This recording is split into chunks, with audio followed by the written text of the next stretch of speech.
اعوذ باللہ من الشیطان الرجیم بسم اللہ الرحمن الرحیم فسجدوا الا ابلیس۔ آج ہم اپنے اس یوٹیوب چینل کے اوپر صوفیانہ اسرار و رموز میں سے سجدے کے اسرار و رموز بیان کرنے کی سعادت حاصل کریں گے۔ پیچھے ہم نے آدم علیہ السلام کے متعلق، فرشتوں کے متعلق کچھ معروضات پیش کرنے کی سعادت حاصل کی تھی، تو اس میں فرشتوں نے جو سجدہ جناب آدم علیہ السلام کو کیا، اس کے کچھ اسرار و رموز جو ہیں وہ آپ کے گوش گزار کریں گے۔ سب سے پہلے تو بات یہ ہے کہ جب ملائکہ سجدہ میں گرے، حکم ہوا جب سجدے کا، تو ابلیس آدم علیہ السلام سے منہ پھیر کر یا پیٹھ پھیر کر جو ہے وہ پیچھے ہو کے بیٹھ گیا یا کھڑا ہو گیا، یہاں تک کہ وہ سجدے سے فارغ ہوئے۔ تو سجدے میں اب سوال یہ ہے کہ سجدہ کتنی دیر کا تھا؟ بعض کہتے ہیں کہ ظہر سے عصر تک کا تھا، بعض کہتے ہیں کہ ایک دن کا سجدہ تھا، لیکن علامہ اسماعیل حقی علیہ رحمہ فرماتے ہیں کہ 100 سال جو ہے فرشتے آدم علیہ السلام کے آگے سجدہ میں پڑے رہے۔ اور بعض روایت اور بھی ملتی ہیں، لیکن فرشتے جو تھے انہوں نے سجدہ کیا اور ابلیس نے سجدہ نہ کیا۔ اس میں سے بعض کہتے ہیں سب سے پہلے جناب جبریل امین نے سجدہ کیا، تو آپ کو وحی لانے بھیجنے کے سلسلہ جو ہے آپ کے سپرد کر دیا گیا۔ بعض کہتے ہیں کہ جناب میکائیل نے سجدہ کیا۔ تو ہمیں اس سے غرض نہیں ہے، لیکن ہم نے جس پوائنٹ پہ رہنا ہے، ٹو دی پوائنٹ ہم نے گفتگو کرنی ہے کہ صوفیہ اس کے متعلق کیا فرماتے ہیں۔ تو یہاں پہ بعض یہ بھی کہتے ہیں کہ جناب آدم علیہ السلام کو سجدہ نہ کرنے کی وجہ سے شیطان کو خنزیر کی شکل بنا دیا گیا یا بندر کی شکل بنا دیا گیا۔ تو اس سے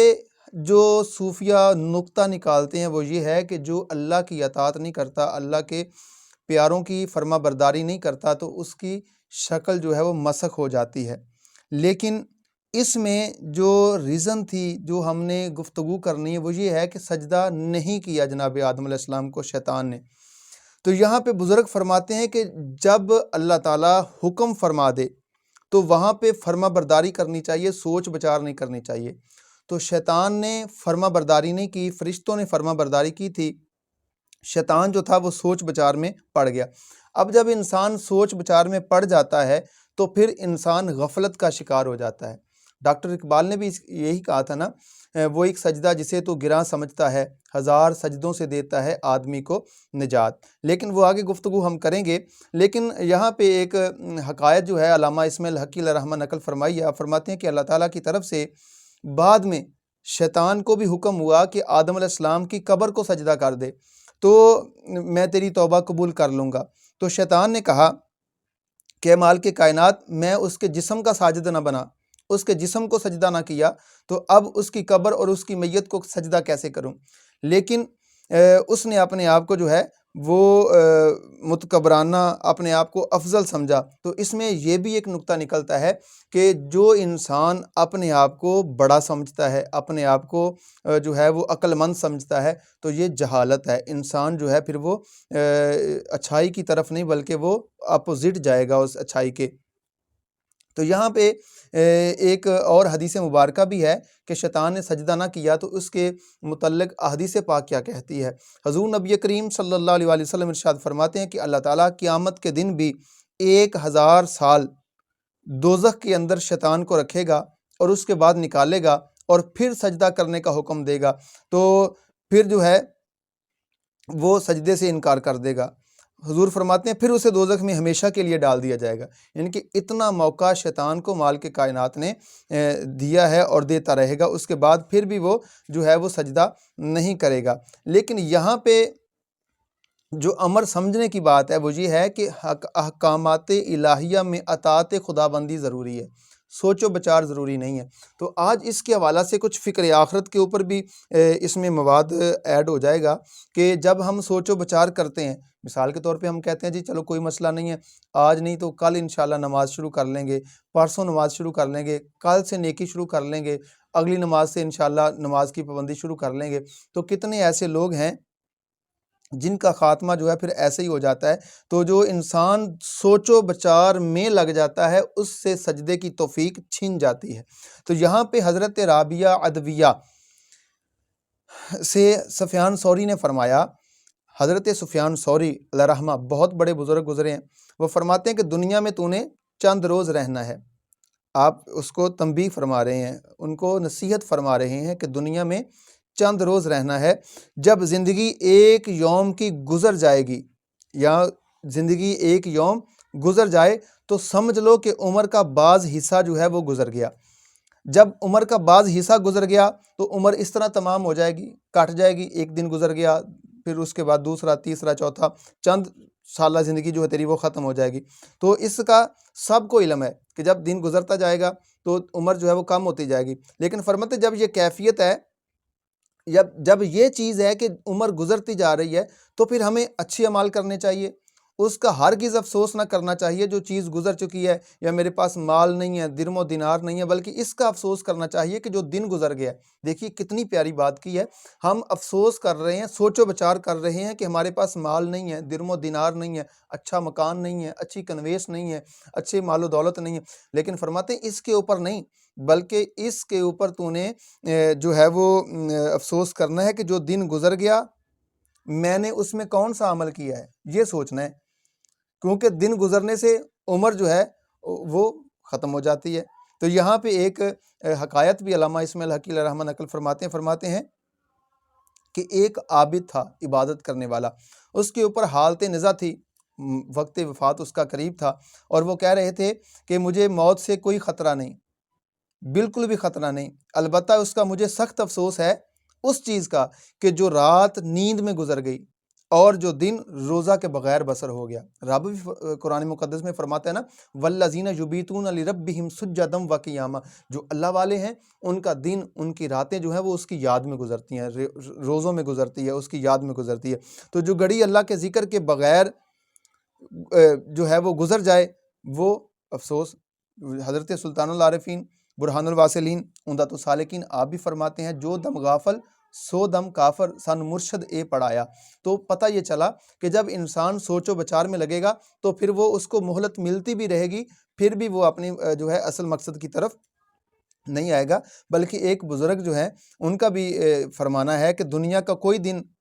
جو ہے وہ نہیں جو آتے ہی نہ کہتا ہو، یعنی کہ دنیا کا کوئی دن ایسا نہیں جو آتے یہ نہ کہتا ہو کہ اے لوگو میں نیا دن تو ضرور ہوں، مجھ میں عمل کر لو، قیامت میں اس کی گواہی میں دوں گا۔ یعنی کہ جو دن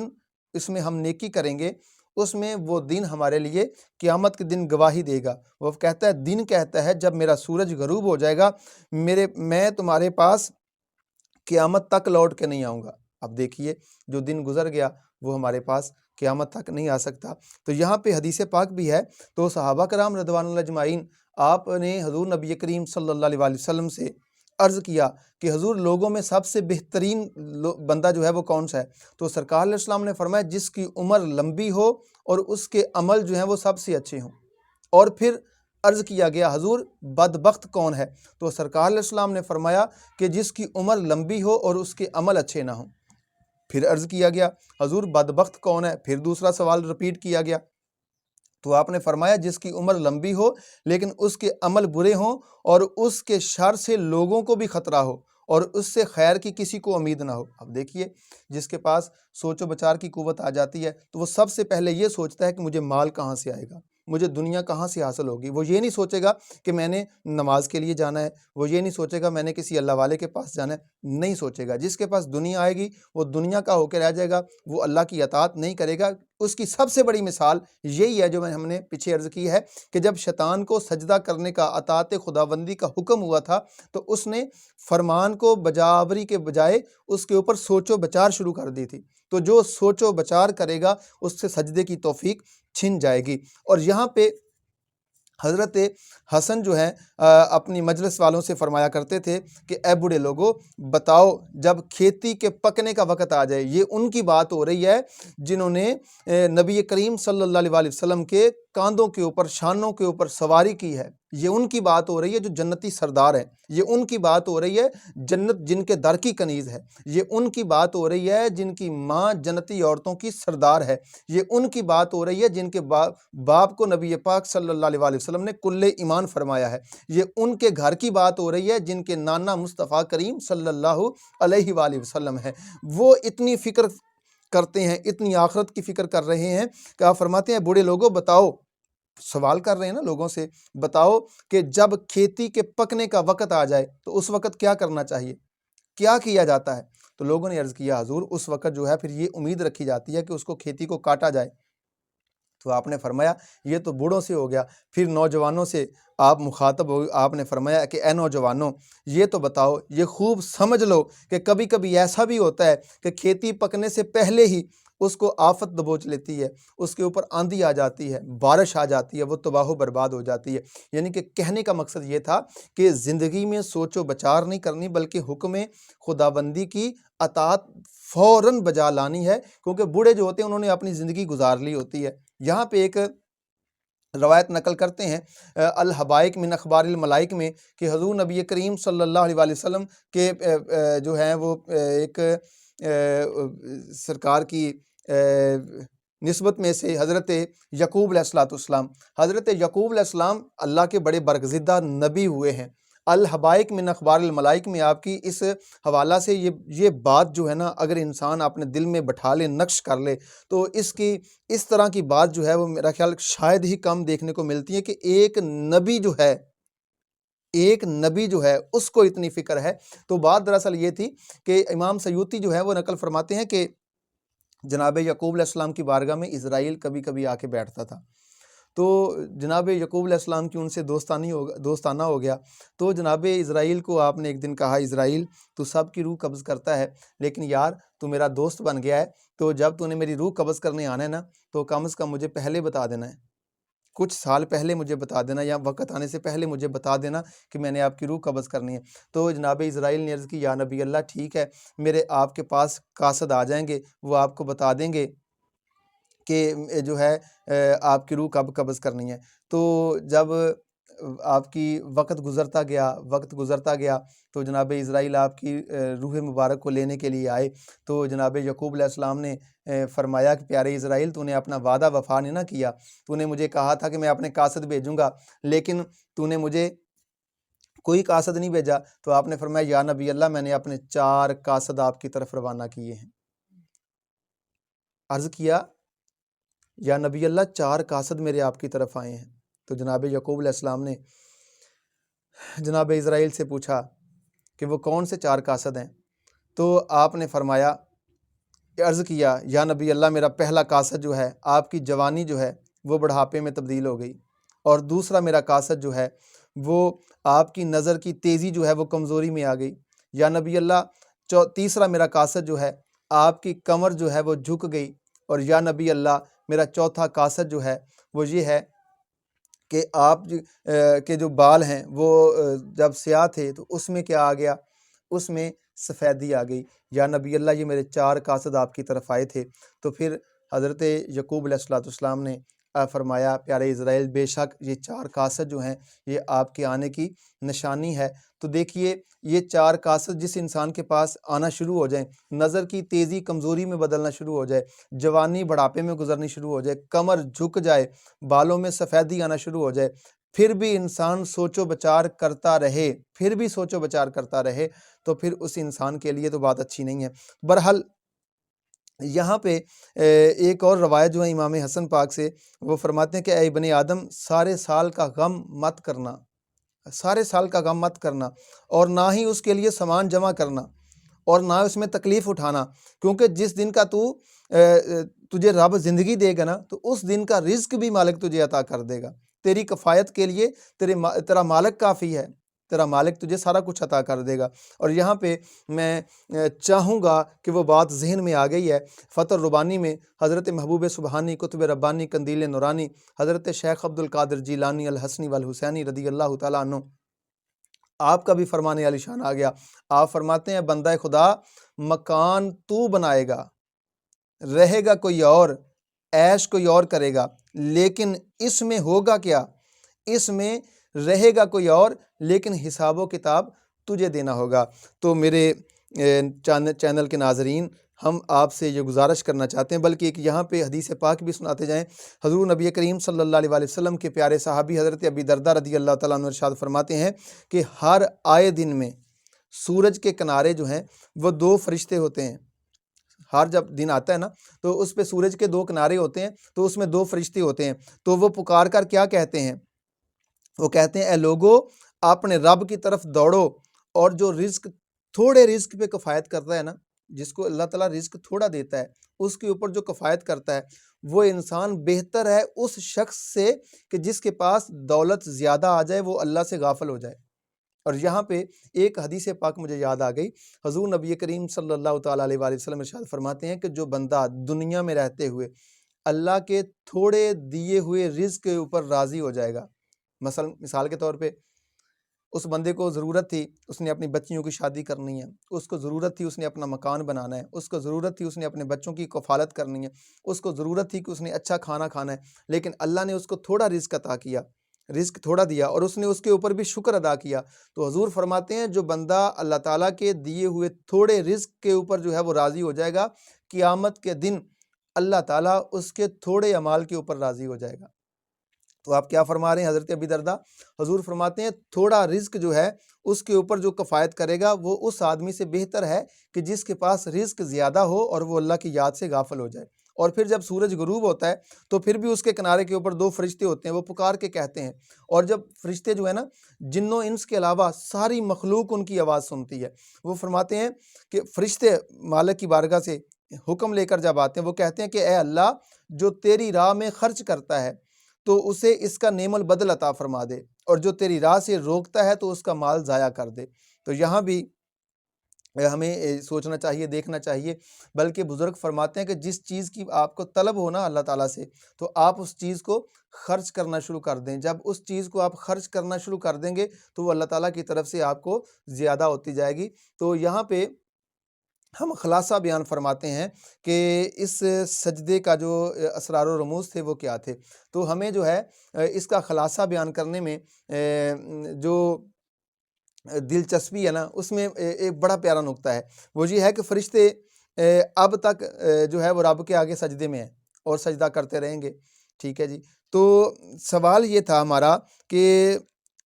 فرشتوں کو مال کے کائنات نے جب سجدے کا حکم دیا، ہم خلاصہ کلام گفتگو کو سمیٹنے کی طرف جا رہے ہیں کہ جب سجدہ کیا تو انہوں نے سوچ و بچار نہیں کی، بالکل فوراً سجدہ میں گر گئے اور ابلیس نے سوچ و بچار کی۔ اب یہاں پہ جو ہمیں خلاصہ کلام نکلتا ہے وہ کیا ہے؟ پہلی بات تو یہ کہ وہ سجدہ اللہ تعالیٰ کو تھا، بیچ میں واسطہ جناب آدم علیہ السلام کو بنایا، تعظیم جناب آدم کی تھی، عبادت کس کی تھی؟ عبادت رب کی تھی۔ اب چونکہ حضرت آدم علیہ السلام نور الہی کی تجلی گاہ تھے، آدم علیہ السلام میں نور الہی کی تجلی تھی، بعض روایت ہے کہ نور تجلی کیا تھا؟ وہ حضور نبی کریم صلی اللہ علیہ وآلہ وسلم کا نور مبارک تھا، اس کو سجدہ تھا، اور جو ان کے سامنے جھکے گا وہ حقیقت میں رب کے سامنے جھکے گا۔ یعنی کہ جب آدم علیہ السلام کو سجدہ کرنے کا حکم ہوا تو یہ منشا خداوندی یہ تھی کہ جو آدم کے آگے جھک جائے گا، جو آدم کے آگے جھک گیا وہ دراصل اپنے رب کے آگے جھکے گا۔ تو یہاں سے میں ایک دلیل بھی دیتا ہوں، جیسے کہ حضور نبی کریم صلی اللہ علیہ وآلہ وسلم کو ارشاد فرمایا وَمَا رَمَيْتَ إِذْ رَمَيْتَ وَلَٰكِنَّ اللَّهَ رَمَىٰ، اے محبوب جو کنکریاں تو نے ماری ہیں نا وہ کسی نے نہیں ماری، آپ نے نہیں ماری بلکہ وہ رب نے ماری ہیں۔ یا ایک وہ جو بیعت والی ہے کہ اے محبوب جو تیری بیعت کر رہے ہیں وہ تیری بیعت نہیں بلکہ ید اللہ فوق ایدیہم، وہ رب کی بیعت کر رہے ہیں، رب کے۔ حضور نبی کریم صلی اللہ علیہ وآلہ وسلم کو رب نے سرکار کے ہاتھ کو رب نے اپنا ہاتھ قرار دیا، یعنی کہ جو بیعت مصطفیٰ کی کر رہے ہیں وہ رب کی بیعت کر رہے ہیں۔ تو ایسے ہی رب نے فرمایا جو سجدہ آدم کو کر رہے ہیں تعظیم آدم کی ہے، لیکن سجدہ کس کو ہے؟ اللہ تعالیٰ کو ہے۔ تو یہاں سے جو ہمیں نقطہ نکلتا ہے خلاصہ کلام جو ہے وہ یہ ہے کہ فرشتوں کا عبادت سے نہ تو ان کو، اچھا یہ بھی ہے اس سجدہ سے فرشتوں کو نہ تو ثواب ملے گا، ٹھیک ہے جی، نہ ان کے درجات میں بلندی ہوگی، بلکہ کیا تھا انہوں نے یہاں پہ فرمایا کہ فرشتوں آج تم آدم کو سجدہ کر لو